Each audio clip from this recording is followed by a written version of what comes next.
చూడొచ్చు. మీ అందరికీ కూడా పేరు పేరున అందరూ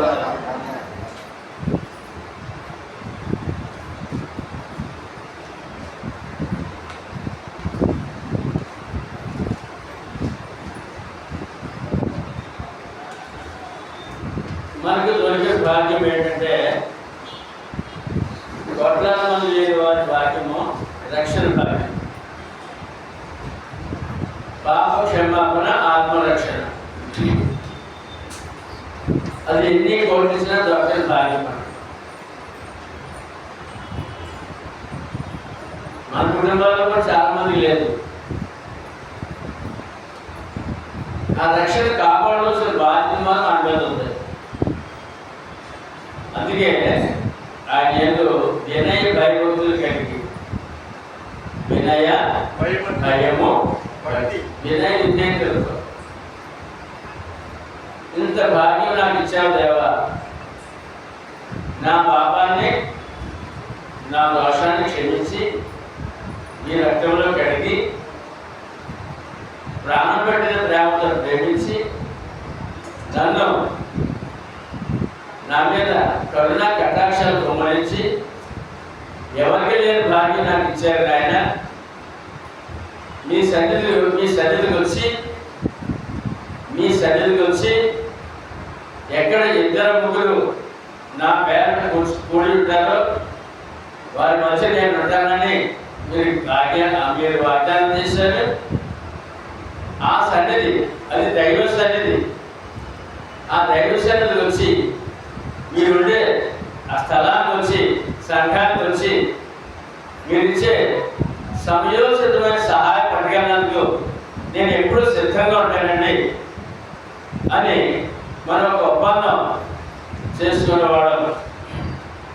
దేవుడితో ఒప్పందము చేసుకునేవాడు కనుక ఆయన సన్నిధులు ఏమన్నాయంటే సమయోచితమైన సహాయం. ఏంటంటే ఆదివారం నుంచి ఆదివారం వరకు మనకి ఏం కావాలో మనకు తెలియదండి. ఎప్పుడు ఏం సంభవిస్తుందో మనకు తెలియదండి. మనం ఆరోగ్యం ఉన్నామనుకుంటాం, మనకు అన్ని సమృద్ధిగా ఉన్నాయనుకుంటాం. కనుక మరి వారం రోజుల్లో ఎప్పుడు ఏ లోటు వస్తుందో తెలియదండి, ఏ బలహీనత వస్తుందో తెలియదండి, ఏ ప్రమాదం వస్తుందో తెలియదండి. వాటన్నిటి నుండి కూడా సమయానుకూలంగా సమయోచితముగా సహాయం దేవుని సన్నిధికి వచ్చి పట్టుకెళ్ళాలంటాడు. ఎక్కడికి వచ్చాడే? దేవుని సన్నిధికి వచ్చాడు. ఇక్కడ దాచిపెట్టాడండి. మనకు కావాల్సిన దీవెనన్నీ కూడా ఆరోగ్య భాగ్యాలు, క్షేమకర జీవితాలు, ఆర్థిక స్థితిగతులు, కోరికలు అన్నీ కూడా ఏవైతే అవసరాలు కోరికలు ఏవైతే అన్నీ కూడా దేవుని సన్నిధికి వస్తే మీకు అవి కావాలని ఆయనకు అర్థం అన్నమాట. వీరికి ఈ అవసరం ఉందన్నమాట, అందుకు పట్టుకెళ్ళకి వచ్చారన్నమాట. అవసరాలు ఏవైతే అవసరాలు పట్టుకెళ్ళకు వచ్చారన్నమాట అని అర్థం అన్నమాట. అది మన మధ్యలో ఉంటే ఎప్పుడు దేవుడితో ఉంటామండి. దేవుడు మనతో ఉంటాడు. దేవుడు మనతో ఉంటేనే వ్యాధి బాధ జయించగలమండి. దేవుడు మనతో ఉంటేనే మన కోరికలు నెరవేర్చుకోగలమండి. దేవుడు మనతో ఉంటేనే క్షేమం ఉండగలమండి. దేవుడు మనతో ఉంటేనే ప్రమాదం తప్పించుకోగలమండి. దేవుడు మనతో ఉంటేనే ప్రతి అవసరం యేసుక్రీస్తు మనలో తీర్చబడుతుందండి. దేవుడు మనతో ఉండాలంటే మరి మనం ఆయనతో ఉండాలి కదా. మనతో ఉన్నా దేవుడు మనతో ఉండాలంటే మనం ఆయనతో ఉండాలి. ఆయనతో ఉండడానికి సంఘం ఇచ్చాడు. ఆయన సంఘం కనుక ఆ గొప్ప దేవుడిని ప్రేమామయుడిని మనం దేవుడిగా కలిగి ఉన్నాం.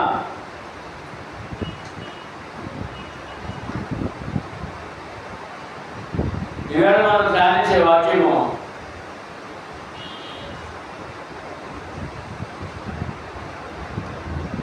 యేసుక్రీస్తు యొక్క శక్తి గల మహిమ గల మాటతో సమస్తము నెరవేర్చే దేవుడు ఉన్నాడే. మాటతో, శక్తిగల మాటతో, శక్తిగల వాక్యముతో. ఆయన వాక్యము శక్తి కలదండి. ఆయన శక్తిగల దేవుడు అండి, మహాశక్తివంతుడు ఆయన మన ప్రభు. ఆయన మాట కూడా శక్తివంతమైన మాట అండి. ఆయన వాకు, ఆ శక్తిగల వాకుతో సమస్తము నిర్వహించే ఆ దేవుడిలో, అందులో మన అవసరాలు తీర్చుటకు, అంతేకాకుండా ఆ శక్తిగల వాక్యంలో ఏముందంటే పాప క్షమాపణ. ఏమన్నాయండి? పాప క్షమాపణ. రెండు సంగతులు.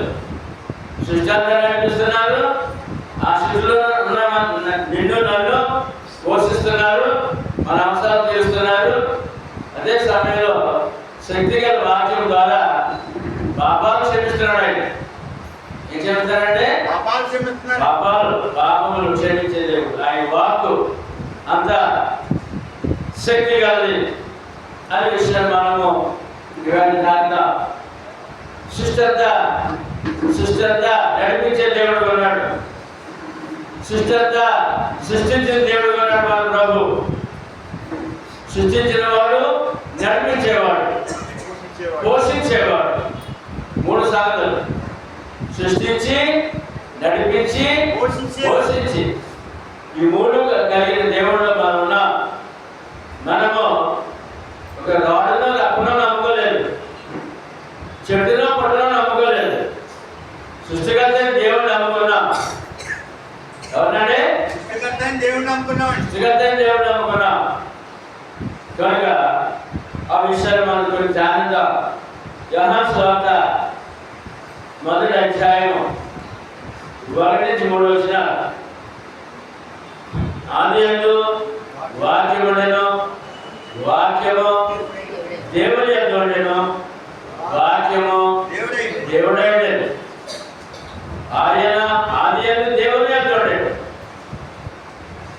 కలిగిన దేవుడు ఆయన లేకుండా కలగలేదు. ఆయనలో జీవము ఉండెను, జీవాధిపతి యేసుక్రీస్తు ఏముందండి? జీవాధిపతి జీవముంది.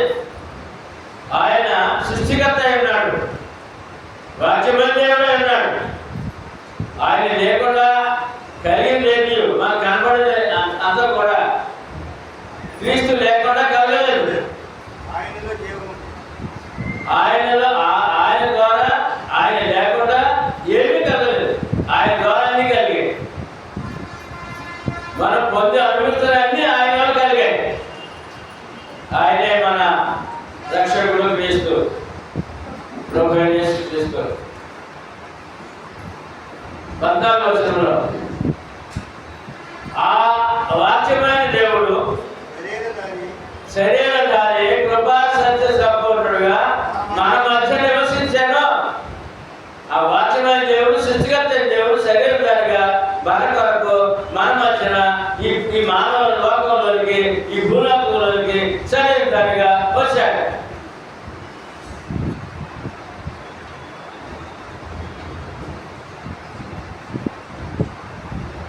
సృష్టికర్త సృష్టికి ఎలా వచ్చారండి? శరీరధారిగా వచ్చాడు. ఎవరండి ఆయన? ఎవరంటే చెప్పండి. సృష్టికర్త అయిన దేవుడు మా శరీరధారిగా, శరీరం దాచుకు మన కొరకు శరీరం మన కొరకు, మన పాపాల కొరకు, మన రక్త మాంసాలతో మన కొరకు బలియాగం అవ్వాలని ముందుగానే ప్రవక్తల ద్వారా ముందు తెలియజేసి, నేను వస్తున్నాను, నా ప్రాణం మీ కొరకు ధారపోతానని చెప్పి వచ్చారండి. చెప్పించి యెషయా ప్రవక్త, యెషయా గ్రంథం 53వ అధ్యాయము 12వ వచనంలో ముందుగానే చెప్పించి ప్రవక్త ద్వారా పలికించి ఎప్పుడు వచ్చారండి. యెషయా గ్రంథము 53వ అధ్యాయం 12వ వచనంలో కావున ఆ, గొప్పవారితో ఆ, నేను అతనికి ఆ, పాలు పంచిపెట్టను. ఆ, నరులతో కలిసి ఆ, అతడు పళ్ళ సొమ్ము విభాగించుకును. ఆ.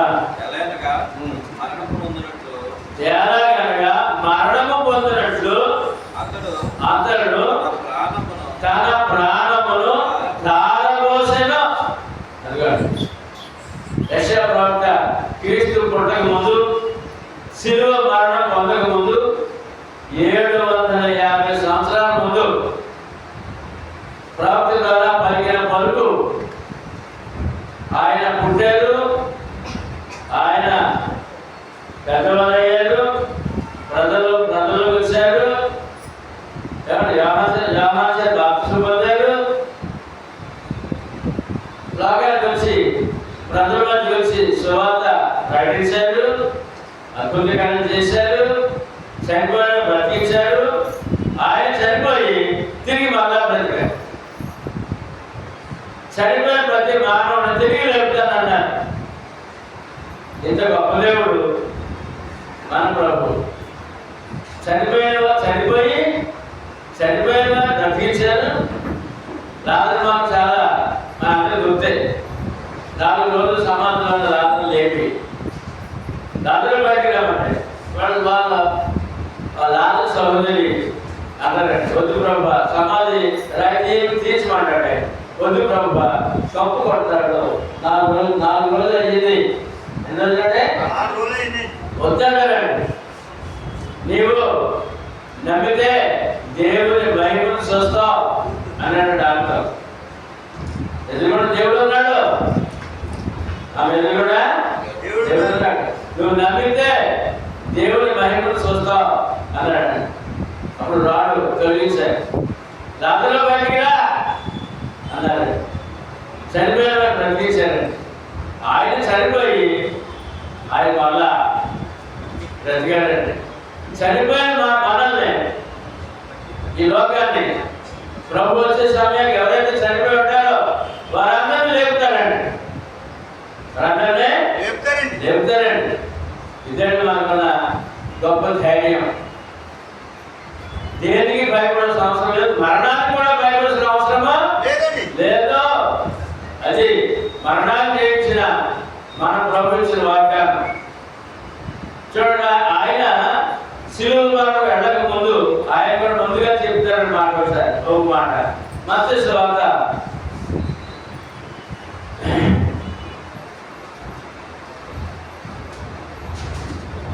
16వ అధ్యాయం 20వ వచనం. అప్పటి నుండి తాను యెరూషలేమునకు వెళ్ళి పెద్దల చేతను ప్రధాన యాజకుల చేతను శాస్త్రుల చేతను అనేక హింసలు పొంది చంపబడి 3వ దినమున లేచుట అగత్యమని యేసు తన శిష్యులతో తెలియజేయ మొదలు పెట్టగా చాలండి. చూసారండి, ఆయన 12 మంది శిష్యులతో సువార్త సేవ చేస్తూ, రోగులు బాగు చేస్తూ, దెయ్యాలు వెళ్ళగొడుచు, ఏమండి దగ్గరికి ఆ శిలువ మరణము ఆ సమయం దగ్గరికి వచ్చే సమయానికి ఆయన శిష్యులతో ముందుగా చెప్పారండి, నేను యెరూషలేము వెళ్తున్నాను, అక్కడ నన్ను దుష్టులు పాపులు నన్ను బంధిస్తారు, నా శిలువ శిలువుకి మరణానికి అప్పగిస్తారు, నేను చనిపోతాను, శిలువులో చనిపోతాను, సమాధి చేయబడతాను, తిరిగి 3వ దినం లేస్తానని ముందుగానే చెప్పాడు దేవుడు. ముందుగానే చెప్పింది. ప్రవక్త ద్వారా చెప్పబడ్డది. యేసు ప్రభు కూడా ఆయన శిలువుకు వెళ్ళక ముందుగానే ఆయన చెప్పారు, ఈ విధమైన మరణం నాకు వస్తుంది, మరణించి నేను సమాధిలో మట్టిలో కలిసిపోను, తిరిగి లేస్తాను, మీరు ధైర్యంగా మీరు ప్రయాణం సాగించండి అని చెప్పి వారికి ముందుగానే హెచ్చరించడం జరిగింది.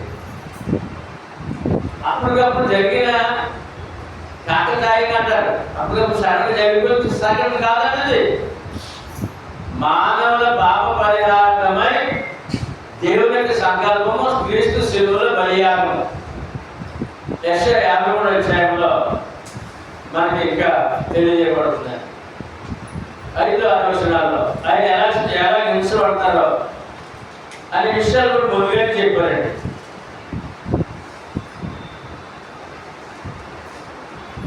5-6 మన అతిక్రమములను బట్టి అతడు ఎవరంటే ఎవరి అతిక్రమం, ఎవరి పాపము, మన పాపము బట్టి అతడు గాయపరచబడు. నా గాయాలు ఎందుకంటే మన కొరకంటే మన పడాలి దెబ్బలు, మన చేసిన పాపానికి మనకు అవమానం మందే, ఆ దెబ్బలు మనే, ఆ శిక్ష మందే. పుణ్యాత్ముడు ఎవరు లేరు లోకంలో, ఆ పాపాత్ముడు శిక్ష ఎక్కడ పడాలండి, అది ఆయన చేస్తున్నాడండి.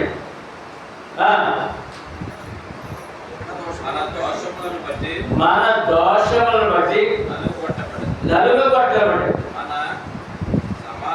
మన సమాధానార్థమైన శిక్ష అతని మీద పడింది. అతడు పొందిన దెబ్బల చేత మనకు స్వస్థత. ఎందుకంటే శిలువ మరణం ఆ దెబ్బల్లో ఏమవుతుందండి, రక్తము. అది కాదు నెట్టి వరకు గాయాలండి, శరీరం అంతా గొడవలతో చీల్చేశారండి. ఒక రక్తం పొట్టు కూడా శరీరంలో లేదండి. చివరి రక్తం పొట్టు వరకు చెందించారు మన అతిక్రమములు, పాపములు, దోషముల వరకు. మన పాపం ఆయనే పడాలి అని చెప్పారండి ప్రవక్త. ఆ విధంగా ముందుగా తెలియజేసి అలా చెప్తూ తీసుకొచ్చి ఆయన తన ప్రాణం మనకు ధారపోతారని చెప్పి ముందు ఆయన మన లోకానికి ఆయన వచ్చారండి. ముందు చెప్పించి ప్రవక్త ఏ విధంగా లేఖనాలు ప్రవచనాలు ఉన్నాయో ఆ ప్రకారమే ఆయన శిలువ మరణము, సమాధి, పునరుత్థానము, అదే లోకమునకు సువార్త. అదే లోకానికి శుభవార్త. ఇదిగో నీ పాపముల వరకు ఆయన అనగా లోక రక్షకుడు యేసుక్రీస్తు నీ పాపముల నిమిత్తము నా పాపముల నిమిత్తము బలియాగమై శిలువలో మరణించి సమాధి తిరిగి లేచారు, పరలోకి వెళ్ళారు, రెండోసారి వస్తారు. ఆయన త్యాగ ఫలితాన్ని పొంది, త్యాగ ఫలితాన్ని, ఆ ప్రేమను పొంది సిద్ధంగా ఉండు. త్యాగము అపారమైన త్యాగం అని మాట్లాడు. ప్రాణము ధారపోసేదనే మాట. దాంట్లో ఏముందండి, ప్రాణము ప్రేమ, ప్రాణం పెట్టిన ప్రేమ. అలా అంటామండి, నన్ను బాగా ప్రేమించిన వాళ్ళ గురించి అంటాం, మీకు నా ప్రాణం పెట్టేస్తానండి అంటాం, మీకు ప్రాణం ఇచ్చేస్తానంట. యోగా ఇస్తామా మాట్లాడాలంటే ఏమంటామండి, మాట్లాడతాం. ఎవరితో చెప్పండి, మీరు మీ బంధువుల్లో ఎవరు ఇస్తారా, ఎవరు సేవ చేస్తారు, ఇంతే సాయం చేస్తారంటే. కానీ మాట వరుసగా అంటారు, నా ప్రాణం చేస్తే నీకు కానీ ప్రాణం ఇస్తానని చెప్పి వచ్చి ఇచ్చిన ఆయన ఒకడే ఉన్నాడు, ఆయనే. మొదటి యోహాను పత్రిక 3వ అధ్యాయం 16వ వచనం.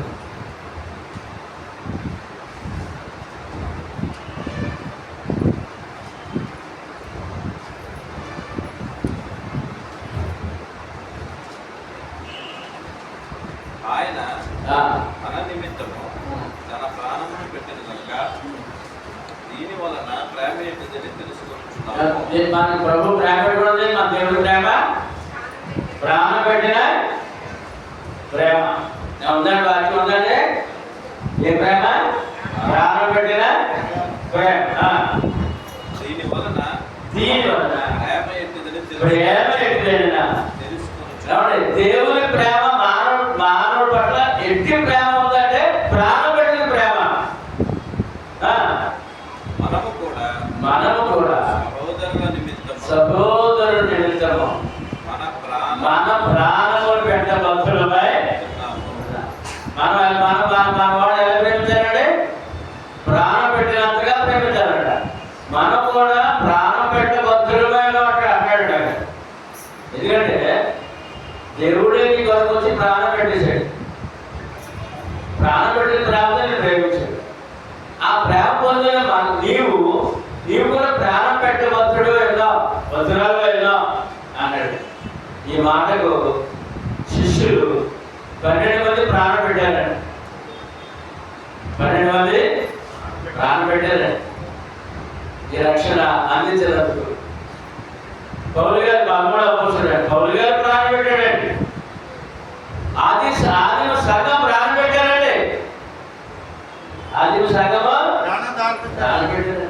ఈ వాక్యానికి మనం అంత డీప్కి వెళ్ళలేదండి. మనం భయపడిన ఉన్నాం, ఇంకా లోతుకి వెళ్ళలేదండి.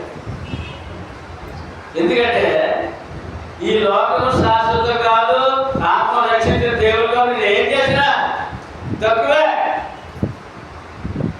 ఈ లోకం మనకి శాశ్వతము కాదు, ఉన్నతో ఏ లోటు చేయడు. అటువంటి భౌతికంగా ఆత్మీయంగా కాపాడే దేవుడు ఆయన ఏం చేసినా తక్కువే. నాకు ఒక ప్రాణం పెట్టిన దేవుడు ఆయన. అందుకని నీకు ఇతరుల కొరకు కూడా ప్రాణం పెట్టే భక్తుడు మనము ఏమంటే అంత త్యాగముతో ఉండాలి. రక్షణ పొందిన వారు నిర్లక్ష్యం చేస్తే వారు పురుగులు పాలండి. రక్షణ పొందిన వారికి రక్షణ సువార్త అందించాలి. అది మన బాధ్యత. కొంచెం దేవుడితో కష్టపడాలి. ఆయన పదవిలో విడిచిపెట్టి వచ్చి మన వరకు కటిక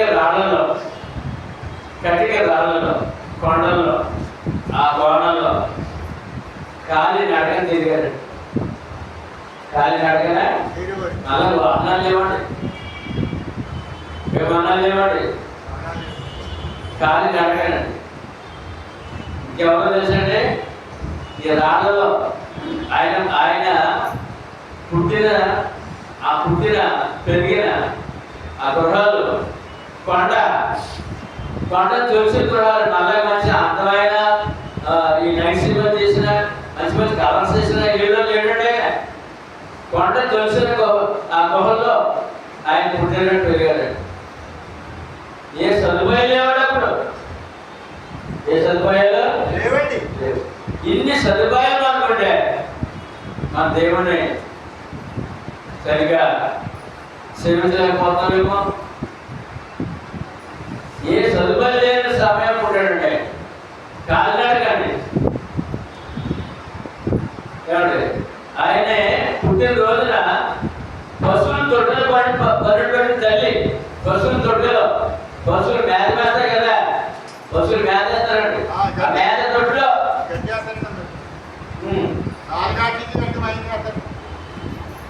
మన పిల్లలు పశువుల తొట్టులో పడుకుంటాం. మనం ఎక్కడికన్నా ఎక్కడ మా సదుపాయాలు తింటున్నాయండి బాబు.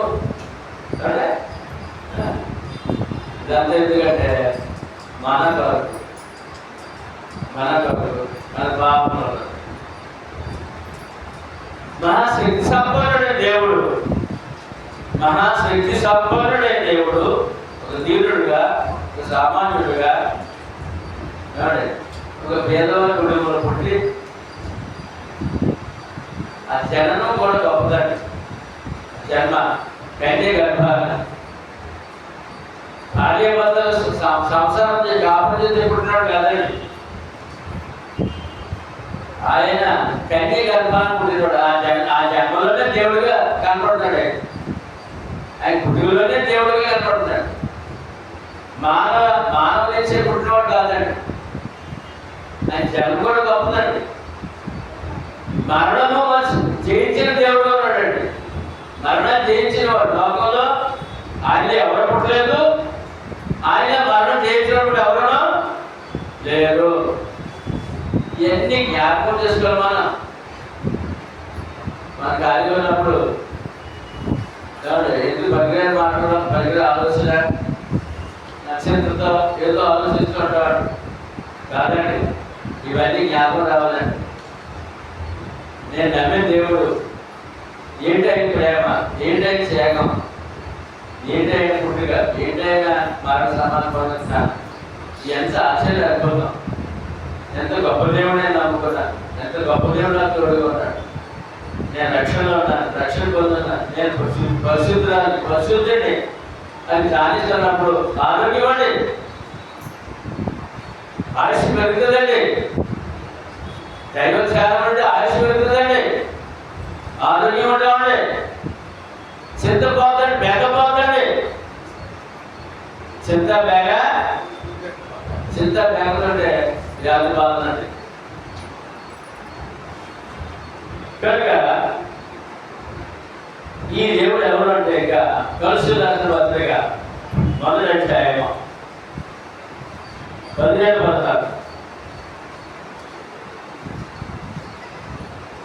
ఆయన దేవుని స్వరూపి అయి అదృశ్య కనపడిన దేవుని స్వరూపం యేసుక్రీస్తు. ఆయన అదృశ్య దేవుని స్వరూపి అయి సర్వ సృష్టికి ఆది సంభూతుడై ఉన్నాడు. సృష్టికంటే ముందు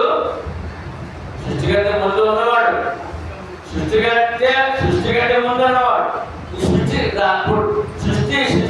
పడక ముందు ఉన్నవాడు.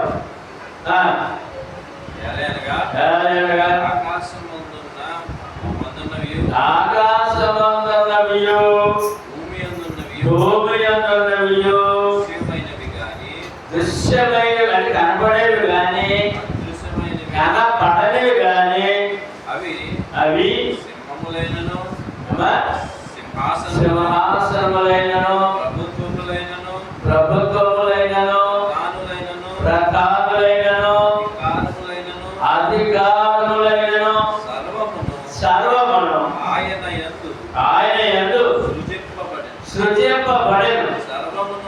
సర్వమును ఆయన ద్వారాను ఆయనను బట్టి సృజించబడెను. ఎవరంటే ఎవరు పట్టండి? కాబట్టి ఆకాశంలో భూములు కనపడేవి కాబట్టి ఇప్పుడు పరిపాలిస్తున్న ప్రధానులు, ప్రభుత్వములు, సింహాసనములు, అధికారములు అన్నీ యేసుక్రీస్తు ద్వారా వచ్చాయి. 18వ వచనం, సంఘమును ఆయన శరీరం, ఆయనే శిరస్సు. సంఘమనే శరీరం వల్ల ఆయన సంఘానికి శిరస్సు, లోకానికి శిరస్సు, అధికారులకు శిరస్సు. 2:10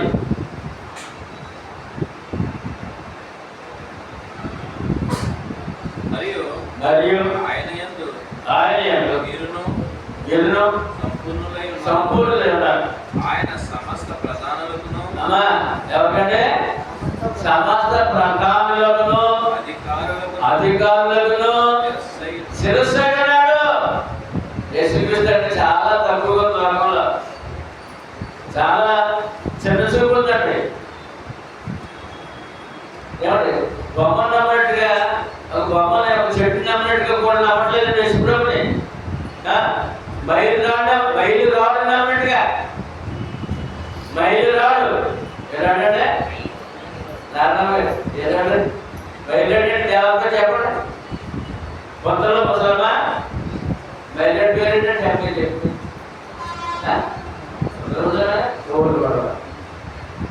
కొత్తలో ముసలమా నమ్మేట్టు కూడా నమ్మలేదు లోకం. ఇంత గొప్ప దేవుడే, ఇంత గొప్ప దేవుడే కదండి. వేరమని ఎంత ప్రజలు ఎంత గొప్ప ఉన్నాడు. మన అక్కడ చేసినాడు, కొత్తలో చేసినాడు. ఏమండి కొత్తలో చేసినాడు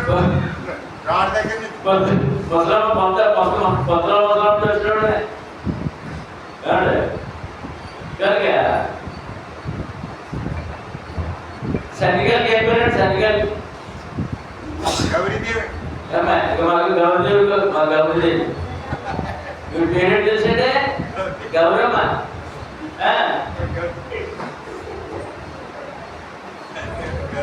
సన్నికాలు నమ్మినటువంటి ప్రభు నమ్మలేదండి. లోకం ఎంత అజ్ఞానంలో, ఎంత మూఢత్వంలో దాన్ని బట్టి నేను ఎంత గొప్ప కార్యాలు, ఎంత గొప్పదాన్ని, నేను గొప్ప దేవుడు నమ్ముకున్నాను, నిజమైన దేవుడు నాకు తెలిసింది, ఆయన ఎవరో తెలిసింది, ఆయన ఏం చేసినట్టు తెలిసింది, ఆయన అవసరాన్ని తెలిసింది, నేను నమ్ముకోవాలని గొప్ప ధైర్యం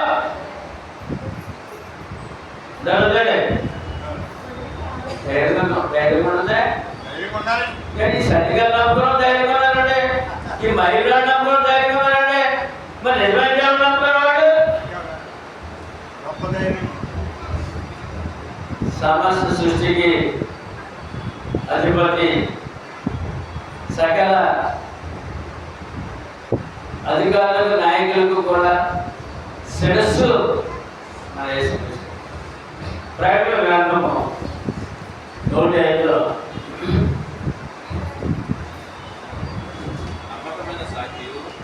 నమ్మకమైన సాక్షియు మృతుల్లో నుండి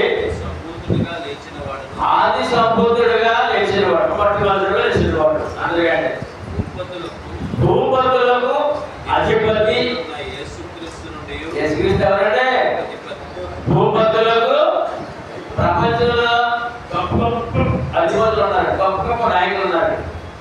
అమెరికా ప్రెసిడెంట్ అంటే నేను ప్రపంచ నాయకులని పెద్ద గొప్ప గొప్ప మాట తీసుకుంటాడు ఆయన, అమెరికా ప్రెసిడెంట్. అటువంటి దేశాలు అందరూ పెద్ద పెద్ద నాయకులు ఉన్నారు, భూపతులు అంటారు వాళ్ళు. ఈ పరిపాలన భూపతులు అంటారు, చక్రవర్తులు, రాజులు, ఇప్పుడు ప్రధానులు, ప్రెసిడెంట్లు, వీళ్ళందరూ కూడా భూపతులు. ఎవరండి? యేసుక్రీస్తు భూపతులకు అధిపతి, భూపతులకే వాడు నియమించిన వాడు, పరిపాలన చేయమన్నవాడు, ఆ పరిపాలించాడు ఆయన. ఆ భూపతులు అధిపతి ఎవరైనా చదవండి అక్కడ. యేసుక్రీస్తు ఎంత స్పష్టంగా ఉందండి, కిషోర్ స్పష్టంగా ఉందా? భూపతులు అధిపతి ఎవరు? గొప్ప దేవుని నమ్ముకున్నా మనము ప్రజలమైన ధైర్యవంతులుగా ఆయన సహాయం చేసే దేవుడు అండి, మన అవసరాలు ఎరిగే దేవుడు అండి, మన మనసు ఎరిగే దేవుడు అండి, మన ఆలోచన పుట్టకముందే ఆయన తెలిసాడు, మన నోటి మాట ప్రార్థన రాకముందే ఆయన తెలిసాడు. అంత గొప్ప దేవుడు అండి. కనుక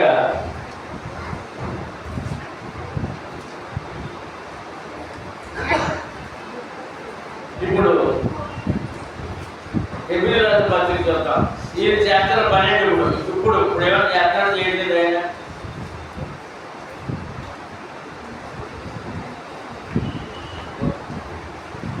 ఎబ్రిల్ రాసిన పత్రిక 1:3 ఆయన దేవుని యేసుప్రభు ఎవరంటే దేవుని ప్రతిబింబము. ఎందుకంటే ఇప్పుడు అమ్మ మనం అర్థం దగ్గర నిలబడ్డాం అనుకోండి, మనం నిలబడితే మనం కనపడతాం కదా, ఇంకెవరైనా కనపడతారా? కనపడతా? మరి దేవుడు ఎవరంటే యేసుక్రీస్తు దేవుని ప్రతిబింబము. దేవుడు అక్కడ నిలబడితే ఎవరంటే యేసుక్రీస్తే అని చెప్పి ఇక్కడ చాలా స్పష్టంగా చెప్తారు. ఆయన తత్వం యొక్క దేవుని యొక్క తత్వం యొక్క మూర్తి మంత్రమునటువంటి తన మహత్తు గల మాట చేత ఎటువంటి మాట? ఆ మాట అనేది మహిమ గల మాట, శక్తి గల మాట, సమస్తమును నిర్వహించుచు సమస్త శక్తి గల మాట చేత సమస్తమును నిర్వహించుచు పాపముల విషయమై శుద్ధీకరణ తానే చేసి. చెప్పండి, ఇప్పుడు మానవుడు పాప క్షమాపణ ఎవరిలో ఉంది? ఎవరిలో దొరుకుతుంది? చెప్పండి పేరు గట్టిగా. లోకంలో ఎన్ని పుణ్యక్షేత్రాలు వెళ్ళినా దొరికే అవకాశమో?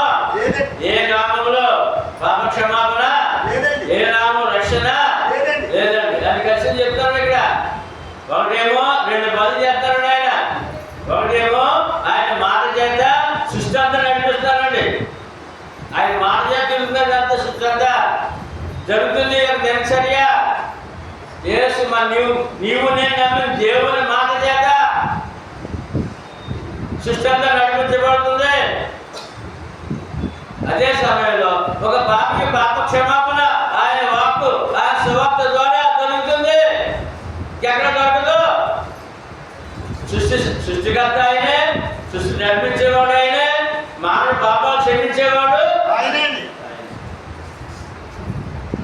నీ మనసులో ఎలా ఊహించుకుంటావు? ఆయన వరకు గొప్పగా గొప్పగా ఊహించుకోద్దా? గొప్పగా తలచొద్దా? గొప్పగా నువ్వు వారి గురించి నీ మనసులో పొగడొద్దా? ఆయన్ని కనపరచొద్దా? చెప్పండి. 2 సామెతలు. ఇంకో సామెత ఉందండి. వ్యాధి బాధలు ఉన్నప్పుడు ఆ వ్యాధి బాధల్లో కూడా పనిచేస్తాడు మనకి. చూద్దాం. యాకోబు పత్రిక. సృష్టించిన నడిపించిన పాపిని క్షమించిన అన్ని ప్రభువే. ఇంకా ఉంటుందండి. యాకోబు పత్రిక 5వ అధ్యాయం 13వ వచనం. మీలో ఎవరికైనా శ్రమ సంభవించిన అతడు ప్రార్థన చేయవలెను. ఎవరికైనా సంతోషం కలిగిన అతను కీర్తన పాడవలెను. మీలో ఎవడైనా రోగి అయి ఉన్నాడా? అతడు సంఘం పెద్దలను పిలిపించవలెను. వారు ప్రభు నామం బట్టి అతనికి నూనె రాసి నూనె వైద్యం అంటే ప్రార్థన చేసి విశ్వాస సహితమైన ప్రార్థన ఆ రోగిని స్వస్థపరచును. ప్రార్థన విశ్వాస సహితమైన ప్రార్థన ఆ రోగిని స్వస్థపరచును. ప్రభు అతన్ని లేపును. అక్కడ అమ్మా మన వ్యాధి బాధల్లో ప్రభు పాత్ర ఉందా? స్వస్థ ఉన్నందుకు మన వ్యాధి బాధల్లో మన స్వస్థ బాధలకు ప్రభు పాత్ర ఉందా? ఆయన పనిచేస్తున్నాడా?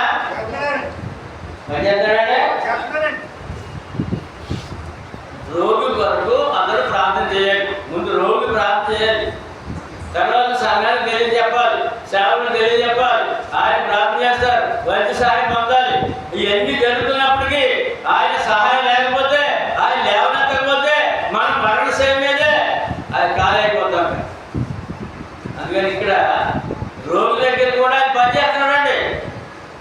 రోగి దగ్గర కూడా ప్రతి క్షణము ఆయన పనిచేస్తున్నాడండి.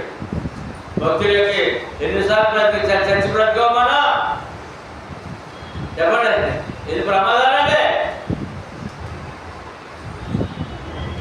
మన లక్ష్మి గారు మా బావగారు కనపడదు. కనపడి మీ చెల్లెకి బాగోలేదండి, 2 వారాలు ఆధార్ రావట్లేదు ఆయన అన్నాడు. అతడు ఆయన తీసుకొచ్చాడు ఆయన కదా. 2 వారాలు ఆధార్ రాలేదండి అన్నాడు. అవునండి నాకు కనపడలేదు నాకు అని చెప్పాను. బాగోలేదండి, చాలా బాగా అయింది అవిడ, హాస్పిటల్ తీసుకెళ్ళాను అని చెప్పి ఆయన చెప్తే తెలిసింది. బలహీనంగా ఉందండి, చాలా బలహీన పడలేదు. నేను ఇంటికి వచ్చి ప్రార్థన చేశాను. నేను రేపు అర్థమనుకున్నాను. ఆమె విశ్వాసం ప్రార్థన ఫలించింది. నా ప్రార్థన కూడా దేవుడు ఎలా 6వ సార్లు దేవుడి సార్లు ఉన్నాను. అంటే మన ప్రభు వ్యాధి బాధలు మన పక్షాన పనిచేస్తాడండి. ఆయన పనిచేస్తాడు. ఇప్పుడు చేస్తాడమ్మా చేస్తారు. అది మా ఆశీర్వాదం ఉంది. ప్రభు తన లేపును. లేకపోతే 2 లక్షలు ఖర్చు పెట్టిన మనం తిరిగి రావడం ఆసుపత్రికి వెళ్తే అందులో ఈ రోజుల్లో అయితే ఇంకా ప్రమాదం. హాస్పిటల్కి వెళ్ళామంటే తిరిగి ఇంటికి వస్తాం తెలియదు. ఆ మోసగాడు డాక్టర్లు కూడా అడుగుతారు, లక్షలు కావాలి.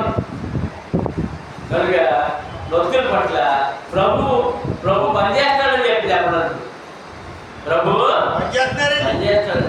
ప్రభు తన లేపును.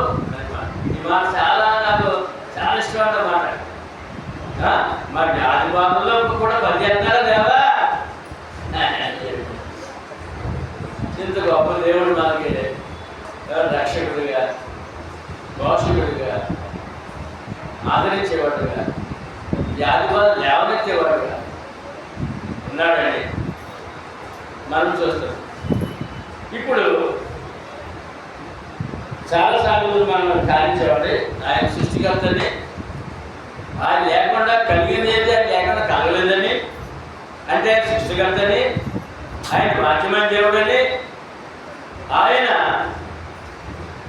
వాచ్యమైన దేవుడు శరీరం లోకానికి వచ్చాడని, ప్రాణం ధారపోసి మన పాపాల వరకు రక్తం సిద్ధించాడని, అంతరాని ఎందుకు ఆ శిలువలో బలియాగోయాడు కదా, శిలువలో మరణం పొందిన అత్యంత ఎవరికి పనికిరాని వాడు కాదు, సర్వ సృష్టికి ఆది సంపూర్ణుడని, మరణాన్ని జయించిన వాడని, ఆయన పుట్టుకలోనే ఆ దైవత్వం ఉందని, ఆయన మరణ సమాధి పునరుద్ధానంలో ఆ దేవుడే రుజువు చేసుకున్నాడని, చనిపోయిన వాడిని తిరిగి లేపే రోజు ఒకటి ఉందని, అంతేకాకుండా ఈ సృష్టిని నడిపించే ఈ యొక్క అధికారుల మీద, రాజుల మీద, సింహాసనం మీద, ప్రభుత్వం మీద ఆయన శిరస్సు అని, ఎవరైనా శిరస్సు.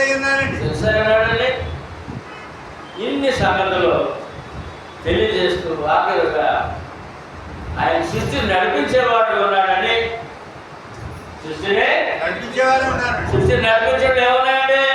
పుట్టుక ఉంది, పోషణ ఉంది, మరణం ఉంది.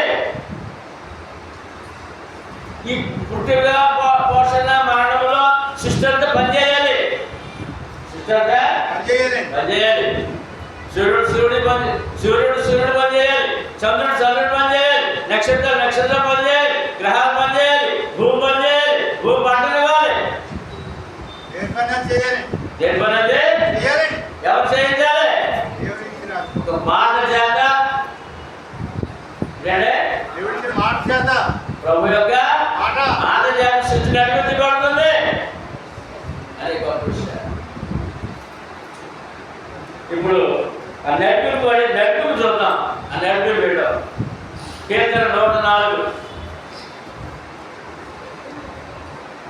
ఒక లిస్ట్ ఇచ్చాడండి. ఇక్కడ భక్తుడు ఒక లిస్ట్ ఇచ్చాడండి. నడిపింపు ఎలా నడుస్తుందా?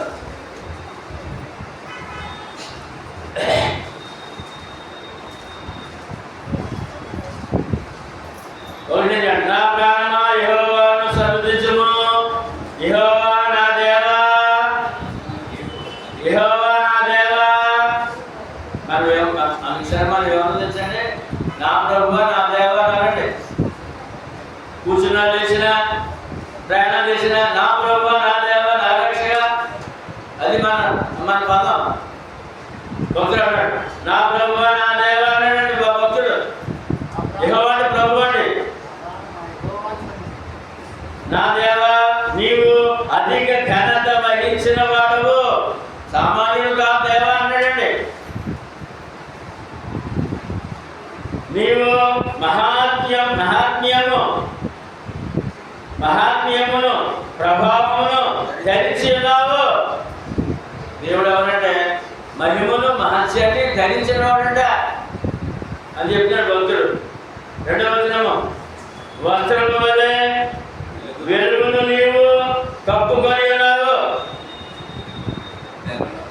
ఏమండి యేసుప్రభు పేరు తెచ్చండి.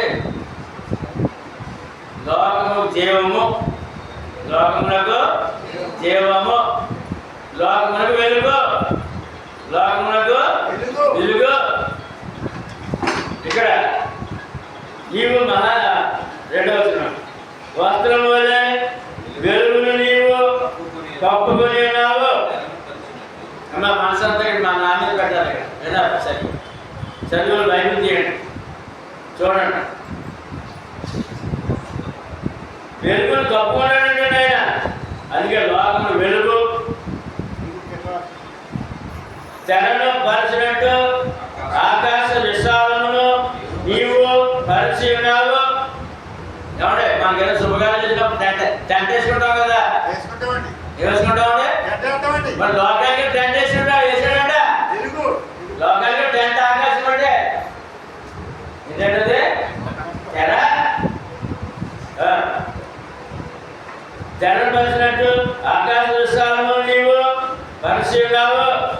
జలములలో ఆయన తన గదుల దూలములను వేసి ఉన్నాడు. మేఘములను తనకు వాహనముగా చేసుకొని, ఆయన వాహనం ఏంటంటే మేఘవాహనం. గాలి రెక్కల మీద గాలి లెక్కలండి గమనము చేయుచున్నాడు. దేని మీద గాలి లెక్క, గాలి లెక్కలండి. గాలి లేని చోట ఎక్కడ ఉందండి? గాలి లేని చోట ఎక్కడ ఉంటుందా స్వాతి? గాలి లేని చోట ఎక్కడ ఉంటుందా? అంటే ఇప్పుడు ఎలా వస్తాడు? నీ సాయి నా సాయి అనుకును గాలి లెక్కల మీద ఏంటమ్మా? వాయువులను వాయువులను తనకు దూతలుగాను, అగ్ని జ్వాలలను తనకు పరిచారకులుగాను చేసుకుని ఉన్నాడు. భూమి ఎన్నటికీ కదలబడినట్లు ఆయన దానిని పునాది మీద స్థిరపరచను. దాని మీద అగాధ జలములను నీవు వస్త్రం వలె కప్పించుడి. ఏమండి, ప్రపంచంలో నీరు శాతం ఇక్కడ 70% నీరు, 30% భూమి. భూమి 30% అండి, 70% నీరు కప్పుందంట. భూమిని కప్పుందంట. నీటి మీద నీరు కప్పుందంట. అందులో మనం ఉన్నాం. పరిశుద్ధంగా లేదా ఈ మాట? భూమి అన్నిటికీ 5వ భూమి అన్నిటికీ కదలకున్నట్టు ఆయన దాని పునాది మీద స్థిరపరచాడు. దాని మీద అగాధ జలములను నీవు వస్త్రం వలె కప్పిది. కొండల పైగా నీళ్లు నిలిచాడు. ఎక్కడంటే? కొండల పైన. కొండల పై నీళ్ళు ఉన్నాడే. నీవు గద్దెంపగానే అవి వదిలి పారిపోవును. నీ ఉరుము శబ్దము విని అవి త్వరగా పారిపోవును. నీవు వాటికి నీవిచ్చిన చోటికి పారిపోవుటకై అవి పర్వతములెక్కును, పల్లములకు దిగను. పర్వతంలో నీరు వచ్చి ముంచాక పట్టణాలు పల్లెలు నీరు పర్వతాలు ఎక్కుతుందంట. పల్లాలకు వెళ్ళిపోతుందంట, సముద్రం కలిసిపోతుందంట. ఇదంతా ఎవరు చేయాలి? ప్రభువే. ఎందులో నీవు వాటికి నియమించిన చోటికి పోటీగా అవి పర్వతం ఎక్కను, పల్లములకు దిగను. అవి మరలి వచ్చి భూమిని కప్పగా ఉన్నట్లు అవి దాటలేని సరిహద్దులు నీవు వాటికి నియమించదు. అమ్మా, సముద్రం వచ్చి భూమి మీద పట్టుకు కప్పి కూడా వాటికి ఒక సరిహద్దు ఇచ్చాడంట. ఏంటి సరిహద్దు? ఇసుక. ఇసుక ఇలా మంచి స్పీడ్ మీద వచ్చి అక్కడ ఆగిపోవాలి. అదే పర్మిషన్ లేదనుకోండి ఆయన మాట. మరి ఆ రోజు వచ్చి కూడా ఎలా ఉంటుందా? ప్రతిరోజు ప్రతి క్షణం కెరటం వస్తుందండి. మరి ఆ కెరటం రోజు మన పట్టణంలోకి వస్తే 10 మంది వస్తే మన పరిస్థితి. అందుకని అక్కడ అవుతున్నాడు. అది అదే మా నోటి మాట, వాక్కు.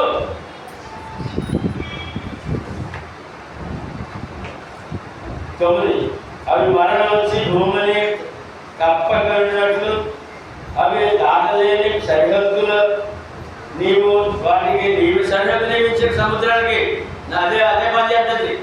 దాటలో ఇక దాటాలంటే, సముద్రం దాటాలంటే సునామీ రావాలి. సునామీ రావాలంటే ఆ ప్రాంతం అంతా దేవుడి కోపం ఉండాలి. దేవుడి కోపమా లేదంటే సముద్రం దాటం లేదు. ఆయన వాక్ ఆయన ఆజ్ఞది, ఆయన మాటది. మరి ఆయన కొండ లోయలో నీటి బుగ్గలను పుట్టించును. అవి మనుషులలో మన్యములలో పారు. ఏమండి, కొండల్లో నీటి బొగ్గలు వస్తాయంటండి. అవి మన్యమంతా అరణ్యమంతా కూడా వేపులు పారుతుంది అన్నాడు. సకల జలరాశికి సకల జీవరాశికి నీటి ఆధారం. చూడు ఎన్ని విధాలుగా కనిపిస్తాడు ఆయన వాక్కు ద్వారా. అవి అడవి జంతువులన్నిటికీ దాహమించును, వాటి వలన అడవి గాడిదలు దగ్గర తీసుకున్నాను. ఎవరే అరణ్యంలో ఉన్న దేవరాశి ఎవరేస్తారండి? నీళ్ళు ఎవరేస్తారండి? ఎవరైనా వేయగలరా? వేయగలరా? ఆ నీటి బొగ్గలు ఆ కొండల్లోనే ఊరిస్తాడండి, రప్పిస్తాడండి ఆయన. ఈ జీవరాశి అన్నింటికి కూడా అడవి జీవరాశి అన్నింటికి కూడా వారికి దాహం తెచ్చినందుకు అది ఎప్పుడు జరుగుతుండదు అలాగా. తర్వాత వాటి ఒడ్డున ఆకాశ పక్షులు వాసన చేయను. ఈ నదుల పక్కన ఏముంటాయండి? పక్షుల నివాసం. కొమ్మల నడుమ అవి సునాదము చేయను. ఎవడో ఇది మరో సరిపోయి ఉండేది. ఏమంటే రాజులు చక్రవర్తులు నిద్రపోవాలంటే నాట్యము సంగీతం ఉండాలంటే సంగీతం ఉండాలంట. ఇప్పుడు చాలా మంది టీవీ పెట్టుకుని ఆ టీవీ ఆఫ్ చేయకుండా ఆ మాటల్లో ఆ సంగీతంలో నిద్రపోతున్నారు. ఇప్పుడు టీవీ తెరవడం 3,000 కరెంట్ బిల్లు. కానీ ఇక్కడ ఈ టీవీలు ఈ సదుపాయాలు లేనప్పుడు అంటే ఈ పక్షులు రాత్రి గూడుకు చేరినప్పుడు అవి వాటి యొక్క స్వరాలు సంగీతం అంటే మానవుడికే ఏంటంటే సంగీతం మాట. మళ్ళా ఉదయం తెల్లారిపోయిందని చెప్పి సంగీతంతో లేపుతాయంట. అది మన పూర్వకాలం అయితే మన బంధువులు ఇప్పుడు కోడి లేపాలి. ఎవరు లేపాలంటే కోడి లేపాలి. కోడి పూసేటప్పుడు మళ్ళీ కాకి కలుగుతుంది, మళ్ళీ పిచ్చి కలుగుతుంది. ఎప్పుడు ఈ శబ్దాలు అనేటప్పటికి చల్లవారిపోయింది చూడడానికి చెప్తారు. కొమ్మల నడుమ అవి సునాదము అంటే పక్షులు సునాదం అంటే మానవుడికి లేపనంగా పడుకున్నందుకు పక్షులు సునాదమే. మరి పడుకున్నందుకు ఏమంటే వాటి 6 గంటలకు టైం అయిపోతుందండి, మేత అయిపోతుంది. ఇంకా గూడులు చేరినప్పుడు వాటి స్వరం వినాలి. మేము గూడుకు చేరిపోయాం క్షేమం వల్ల మేము మా గూడి మీద కెలకెల తీసుకుంటూ అంటే 6 గంటలకు పడుకోవాలని పల్లెటూరులో నేర్పేది పక్షి. 8 గంటలుగా ఇప్పుడు 8 గంటలు పడుకున్నాం మనం. 12 వ్యవసాయం మరి తెల్లడం మరి తీసుకొని రావాలి. సునాదం అంటే ఏంటంటే 13 తన గదులలో నుండి ఆయన కొండలకు జలధారం తెచ్చును.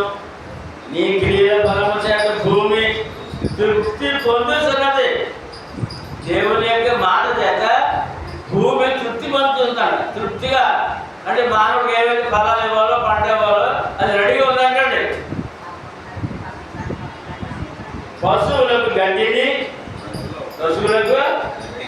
గడ్డిని నదుల ఉపయోగమునకు నదుల ఉపయోగం కూర మొక్కలను ఎవరు ఏమివ్వాలంటే పశువులు గడ్డి అంట, మనకి కూరగాయలంట. మనకి ఏమివ్వాలి?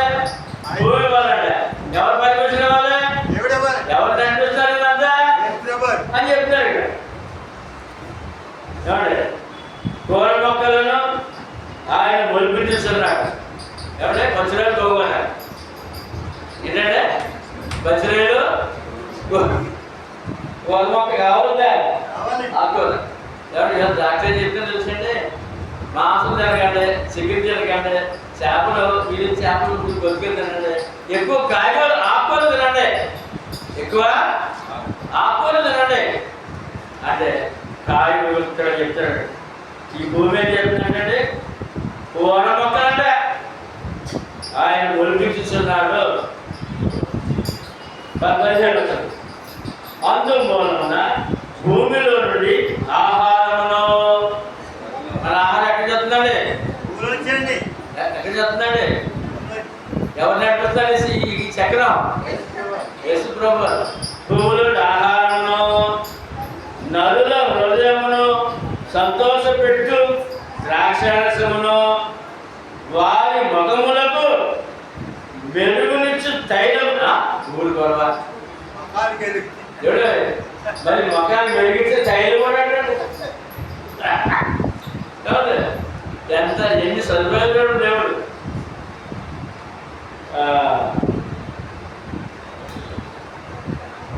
తైలమును, నరుల హృదయమును బలపరచు ఆహారమును ఆయన పుట్టించుతున్నాడు.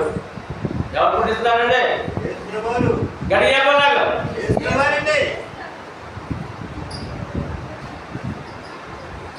ఇట్లా ఉన్నాడు. ఇది ఆయన మహత్వ గల మాట జరిగి కార్యం. యెహోవా వృక్షములు తృప్తి పొందుతున్నవి, ఆయన వాటిని నాటిన లెబానోను దేవదారు వృక్షములు తృప్తి పొందుతున్నవి. మహావృక్షాలండి. మానవుడు ఎంత అవసరం, అవన్నీ కూడా దేవుడు వాటికి పుట్టిస్తున్నాడు. అచ్చట పక్షులు తన గూళ్ళు కట్టుకును, అచ్చట సరవృక్షం పైన కొంగలు నివాసం చేయను. పక్షులు నివాసాలు చెట్లు, గొప్ప కొండలు కొండ మేకలకు, ఉనికి పట్లు, కుందేళ్లకు బండలు ఆశ్రయ స్థానములు. ఏమంటే జీవరాశులు కూడా ఎన్ని సదుపాయాలు చూడండి. ఆయన కొండ మేక అండి. ఎందుకంటే కొండ మేక 5, 6, 7, 8, 1000 అడుగులు ఎత్తుంటాయి కొండలు. ఆ కొండల మీద మేక ఉంటాయండి. ఆ కొండ మీద మేక ఉంటాయండి. ఈ కొండ మేకలు మన నివాసం ఉంటాయి కొండలు. ఆ విధంగా ఈ రోజు కూడా కొన్ని వేల లక్షల కోట్ల మేక ఈ కొండ మేకలు ఆయా స్థలాల్లో మేస్తున్నాయి కొండల మీద. ఈ రోజు కూడా ఇదంతా సృష్టి క్రమం. గొప్ప కొండలు ఏంటంటే మహా ఎత్తైన కొండల్లో ఆ మేకలు మేస్తుంటాయి. మానవుడు ఎవరు వెళ్ళాడు అటు బాగా అక్కడ నివాసంలో ఆహారం. కుందేళ్ళు కండి బండ సోదరుడు ఆశ్రయము కుందేళ్ళు. పంతులకు వచ్చింది. ఋతువులను తెలుపుటకై ఆయన చంద్రుని నియమించను, సూర్యునికి తన అస్తమయ కాలము తెలియను. చంద్రుడు సూర్యుడు ఏం చేయాలో సృష్టి చక్రం చెప్తున్నాడండి. ఇదంతా ప్రభు చేస్తున్నారని చెప్పి మనకి వాక్యము తెలియజేస్తుంది. నీవు చీకటి కలుగా చేయగా రాత్రి ఎగుతున్నది, అప్పుడు అడవి జంతువులన్నీ తిరుగులాడుతున్నవి. సింహపు పిల్లలు వేట కొరకు గర్జించుచున్నవి. తమ ఆహారమును దేవుని చేతిలో నుండి చూచుచున్నవి. సింహపిల్లలకి ఆహారం అంటే రోజు సింహపిల్లల ఆహారం అంటే దేవుని చేతిలోంచి తీసుకున్న పిల్లలు చూస్తాయంట. తల్లి చంపి మాసం తేడా కాదంటండి. దేవుని చేతిలోంచి ఆహారం ఇచ్చే సింహపిల్లలు. అడవికి రాజుకి సింహానికి ఆహారం ఆయన పెట్టాలి. ఆ సింహ పిల్లలకి ఆయన ఆహారం పెట్టాలి. దినచర్య అమ్మా ఏంట్రా దినచర్య. జీవరాశికి మానవుడికి దినచర్య సృష్టి క్రమం. ఆయన వాక్కు 20 21 సింహం పిల్లలు వేట వరకు గర్జించుచున్నవి, తమ ఆహారం దేవుని చేతుల నుండి తీసుకొని చూస్తున్నవి. సూర్యుడు ఉదయించగానే అవి మరలిపోయి తమ గుహలలో పండుగలను మరి వాటికి ఏమో ఇళ్ళు సింహాలుగా దానికి ఒక గుహలంట కొండ గుహలు. తర్వాత 23 సాయంకాలమున వరకు పాటుపడి తమ పనులను జరుపుకుంటే మనుషులు బయలువెళ్తారు. మనకి మాకు చెప్పాడు ఉదయం లేవగానే ఏమంటే కాపులు తీసుకుని పని పాటలకి ఉద్యోగాలకి బయటకు వెళ్ళిపోతాం కదా వాళ్ళు ఇది కూడా సృష్టిలో క్రమం. ఆయన జనసేన ఏర్పాటు చేశాడు. ఆయన బయలు వెళ్ళను ఏమండి యెహోవా నీ కార్యములు ఎన్నెన్ని చెప్పగలవా? ఎన్నెన్నో నాకు కొన్ని చెప్పారు కదా. యెహోవా నీ కార్యములు ఎన్నెన్ని విధములుగా ఉన్నవి, జ్ఞానము చేత నీవు వాటన్నిటిని నిర్మించితివే. వీటన్ని ఎవరు నిర్మించారంటే మన ప్రభు నిర్మించింది. నీవు కలుగు చేసిన వాటితో భూమి నిండి ఉన్నది. భూమిలో ఉన్న ఎవరు కలుగు చేశారంట? నిండిపోయి ఉన్నాడు. ఆయన కలుగు చేసిన వాటి నిండిపోయి ఉన్నాడ. ఇదిగో విశాలమైన మహాసముద్రము, అందులో లెక్కలేని జలశరములు, దానిలో చిన్నవి పెద్దవి జీవరాశులు ఉన్నవి. ఏమంటే మహాసముద్రాలు, ఏమంటే ఆ సముద్రాలు జలశరాలు, చేపలు. ఏమంటే ప్రపంచం అంతా 24 గంటలు పడతానే ఉన్నారు. టన్నులు వేల లక్షల టన్నులు తింటానున్నారు. అందులో పుడతానున్నాయి, పడుకోవడానున్నారు. ఈ సృష్టి క్రమంలో ఆయన మాట, ఎవరి మాట అంటే ఆయన మాట చూద్దాం సార్. ఆదికాండము ఈ మాట మీరు తెలుసుకోవాలి. 2వ అధ్యాయము 1వ అధ్యాయము 25 వచ్చింది. 23 అస్తమయమును ఉదయమును కలుగుగా 22 దేవుడు మీరు ఫలించి ఆ సముద్రంలో ఉన్నటువంటి జలసరాలే ఆయన జీవిస్తున్నాడండి. మీరు ఫలించి అభివృద్ధి పొంది సముద్ర జలములలో నిండి ఉండుడని పక్షులు భూమి మీద విస్తరించుగాకనియో వాటిని ఆశీర్వదించారు. చెప్పండి ఇప్పుడు సముద్రంలో ఎన్ని టన్నులు తీసినా తగ్గుతున్నాయి. ఎందుకని ఆయన వాక్ అదే నిండుండమని వాక్కు. ఎందుకంటే కొన్ని కోట్లాది ప్రజలు జీవన పద్ధతి ఏమంటే ప్రపంచంలో అందరికీ కూడా ఆహారం అండి ఈ జలసర చేపలు. ఇన్ని సదుపాయాలు ఆయన మాటలో చేశాడు. నడుస్తున్నాడు. ఇప్పుడు నడిపిస్తాడు వాళ్ళ. ఇదిగో విశాలమైన మహాసముద్రము, అందులో లెక్కలేని జలశరములు, దానిలో చిన్నవి పెద్దవి జీవరాశులు ఉన్నవి.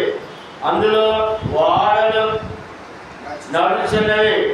దానిలో ఆటలాటకు నీవు నిర్మించిన మకరములను అంటే తిమింగలాలు తగిన కాలమున నీవు వాటికి ఆహారం ఇచ్చదు. ఏంటంటే ఆహారం ఎవరు పెట్టాలి? జీవరాశి చేపలకి ఆహారం అంట, జీవరాశికి ఆహారం అంట, మనుషులకి ఆహారం అంట. ఎవరు పెట్టాలి? ఎవరు? నీవు వాటికి పెట్టినది అవి సమకూర్చుకొను. నీవు గుప్పెలు పెప్పగా అవి మంచి మంచి వారిని తిని తృప్తి పరచబడును.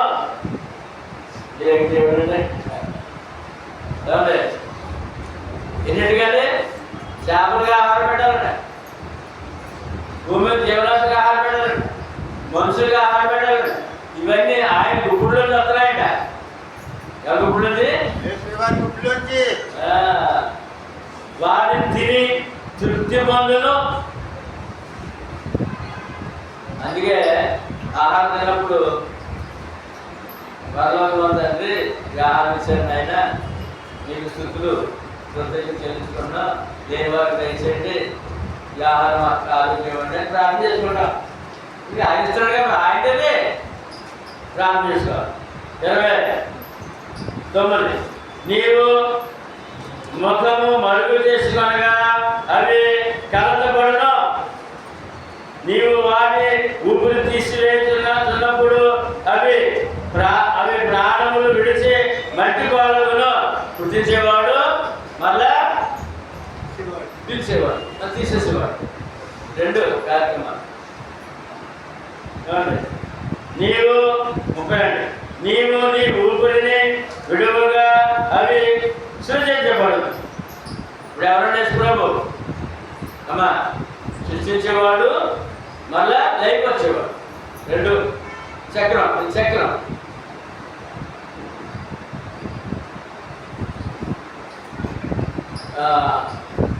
సృష్టి స్థితి లయ కారకుడు యేసు ప్రభు. సృష్టించేవాడు, పోషించేవాడు, మళ్ళీ తీసేసేవాడు. నీవు ఊపిరి విడువగా 30 అవి సృజించబడును. అటు నీవు భూతలమును నూతనపరుచుచున్నావు. సృష్టిలో జీవరాశులు ఏమంటే పుట్టుగా మరణం ఏర్పాటు చేసి ఆయన నడిపిస్తున్నాడు, సృష్టి చక్రాన్ని నడిపిస్తున్నాడు అని చెప్పాడు. 31 యెహోవా మహిమ నిత్యముండును. యెహోవా మహిమ నిత్యముండును గాక. యెహోవా తన క్రియలను చూసి ఆనందించును గాక. భక్తుడు అన్నాడు, ఇవన్నీ దేవుడి కార్యాలు అన్నాడు. ఈ దేవుడి కార్యాలు చక్కగా జరుగుతుంది, దేవుడు ఆనందిస్తున్నాడు అన్నాడు. 33 నా జీవిత కాలమంతయు నేను యెహోవానికి కీర్తనలు పాడదును. నా జీవిత కాలమంతయు నేను యెహోవాకు కీర్తనలు పాడదును. నేను ఉన్నంత కాలము నా దేవుని కీర్తించేదను. మరేం చెప్పాలంటే, ఇంత గొప్ప దేవుడికి ఏం చేయాలంట? కీర్తనలు పాడాలంట, ఆయన స్తుతించాలంట. ఉన్నంత కాలము దేవుడిని కీర్తిస్తూ స్తుతించి కనపరుస్తా ఆరాధించుకోవాలంట. ఇంత గొప్ప దేవుడు అన్ని సదుపాయాలు చేసి ఏమంటే మరి మన పాపాలుగా ప్రాణం పెట్టి సృష్టి చక్రంలో మన అవసరాలను తీరుస్తున్న దేవుడు, మన పాపాలు క్షమించే దేవుడు, ఇన్ని పాత్రలు కలిగిన దేవుడు, అన్ని చేస్తున్న దేవుడు, మానవుడు కావాల్సిన అన్ని చేస్తున్న దేవుడు. ఆయన ఏం చేయాలట? నేనున్నంత కాలము అంతకాలమండి, నేనున్నంత కాలము ఏమండి దేవుని కీర్తించేదను, కనపరిచేదను, ఆరాధించేదని అర్థం. 34 మనం ఏం చేద్దాం? మనం ఉన్నంతకాలము చెప్పండి, మనం ఉన్నంతకాలం ఏం చేద్దామండి? ఆయన కీర్తిద్దాం, ఆరాధిద్దాం, ఆయన మహిమపరుద్దాం, కనపరుద్దాం. ఇది మన బాధ్యత. ఎందుకంటే మనకి కావాల్సిన అన్ని కూడా సమకూర్చి నడిపిస్తూ ఆయన ఇష్టపడిపోయాయి మన దేవుడు. 34 ఆయన గురించి నా ధ్యానము ఆయనకు ఇప్పుగా ఉండదు కాక. దేవుడు ధ్యానించాలంటాడు. ఇప్పుడు మనం ధ్యానంలో ఉన్నాం. ధ్యానము ఆయన కూర్చిన నా ధ్యానము ఆయనకు ఇప్పుగా ఉండదు కాక. నేను యెహోవా యందు సంతోషించేదను. పాపులు భూమి మీద నుండి లయమవుదురు కాక. భక్తిహీనులు ఇక నుండకపోదురు కాక. నా ప్రాణమా యెహోవాను సన్నిధించుము, యెహోవాను సన్నిధించుడి. భక్తుడు ఈ విధంగా సృష్టి క్రమాన్ని ఎలా నడుస్తుందో ఏమండి ఆయన మహత్తు గల మాట చేత సమస్తం నెరవేర్చడనే మాటకి కీర్తనాకారుడు ఏమేమి చెప్పాడో కాబట్టి ఎన్ని సదుపాయాలు జీవరాశులకి మనుషులకు చేశాడో, సృష్టి ఏ విధంగా నడిపిస్తున్నాడో, ఆకాశము ఎలాగ మనకి ఒక డేరా లాగా మనం ఫంక్షన్ చేసుకున్నప్పుడు టెంట్ చేసుకుంటాం కదా, అలా వేసి ఆ పైనుంచి వచ్చే ఆ యొక్క ఇబ్బందులు ఏమి లేకుండా ఆయన స్వాములు ఇచ్చి పాపని రక్షించి పాప క్షమాపణ ఇచ్చి ఇన్ని మానవుడికి కావాల్సిన, ఆత్మకు కావాల్సిన, శరీరానికి కావాల్సిన, కుటుంబానికి కావాల్సిన అన్నీ మన ప్రభు చేతుల్లో నుంచే మనం పొందుతున్నాం అనే జ్ఞానంతో విశ్వాసంతో మన ప్రయాణం సాగితే మనం ప్రజలమండి. మనం సొంతంగా నాది, నేను, నా తెలివితేట అనకండి. ఏమనకూడదు? నాది, నేను, నా తెలివితేట అనకండి. అన్ని ఆయన చేతులు రావాలి. సృష్టి ఆయన నడిపించాలి. సృష్టి చక్రం, చంద్రుడు సూర్యుడు భూమి తిరగాలి, భూమిలో పంట రావాలి. భూమిలోంచి ఎన్ని వస్తాయి కదా మనం గట్టెక్కడ మన చేతులు ఏమి అంత ఆయన చేతిలో ఉంది. ఆయన ఇప్పట్లో ఆయన భక్తులుగా, ఆయన పిల్లలుగా మనం ఉన్నాం. అది మన భాగ్యం అండి. లోకాన్ని దొరకలేదండి. లేని వారికి అందించండి. ఇక పత్రిక ఉంది, పట్టుకెళ్ళి మీ యొక్క బైబిల్లో పెట్టుకుంటారు. 4-5 పత్రికలు పెట్టుకుని మన వారికి అందించండి. ఈ గొప్ప దేవుడు రమ్మని చెప్పండి. ఈ సువార్తకు లోబడిలో చేయండి. ఇక మన సభమే ఇద్దరు వృద్ధులు చదువు వచ్చిందండి. ఆశ్రమానికి వెళ్ళి మరి భోజనం వడ్డిస్తూ మరి ప్రభువుని నమ్ముకుని మీరు ఆత్మను పొందకపోతే మీ ఆత్మ నాశనం అయిపోతే అందుకే ఈ ఆశను పెట్టామని చెప్పి ఇద్దరు రేపు బాప్తిసం ఇస్తున్నామండి. కనుక మా అందరి మీద బాధ్యత ఉంది. ఇంత గొప్ప దేవుడిని అప్పగించాలి, వాళ్ళ చేతి మీకు అప్పగించాలి. దేవుడిని అందించాలి వాళ్ళకి, ఈ దీవుల్ని అందించాలి వాళ్ళకి. ఇది మన బాధ్యత. మనం దీవులు పొందాలి, ఆ దీవులు ఇద్దరికి అందించాలి. చేద్దామా? అర్థమైంది. ఇప్పుడు ఈ యొక్క విషయాన్ని అర్థమైనండి. యేసుప్రభు ఎవరంట? యేసుప్రభు ఎవరంట? చెప్పండి, అందరూ చెప్పండి. తన మహత్వ గల మాట చేత సమస్తమును నిర్వహించు, పాపముల విషయంలో శుద్ధీకరణ తానే చేసి అన్ని నామాల కంటే, దేవతల కంటే, దెయ్యాల కంటే, అధికారుల కంటే గొప్ప నామం, గొప్పవాడు. గొప్ప దేవుడు నమ్ముకున్నాం.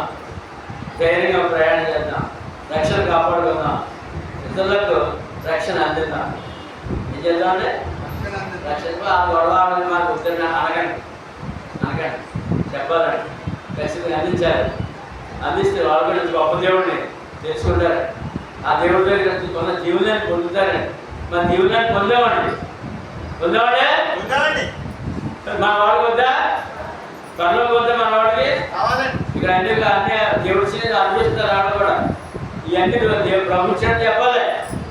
ఎవరు ఇచ్చారంటే ప్రభు ఇచ్చారని చెప్పాలి. మీరు ఏదో ఆలోచిస్తున్నావు, అయ్యా ఏ బంధం ఉందో ఆ బంధం చెప్పాలి. ఏదో ఆలోచిస్తున్నావు, ఏం కాదు. నువ్వు తినేది కూడా ఆయనే, అనుభవించింది ఆయనే. ఈ సిస్టమ్ తిరిగితేనే నువ్వు ఈ చక్రం తిరుగుతుంది. ఏదైనా పట్టుకుంటావు. ఆయన యేసు ప్రభు. ఎవరండి ఆయన? మీ అందరూ ఉన్నారు.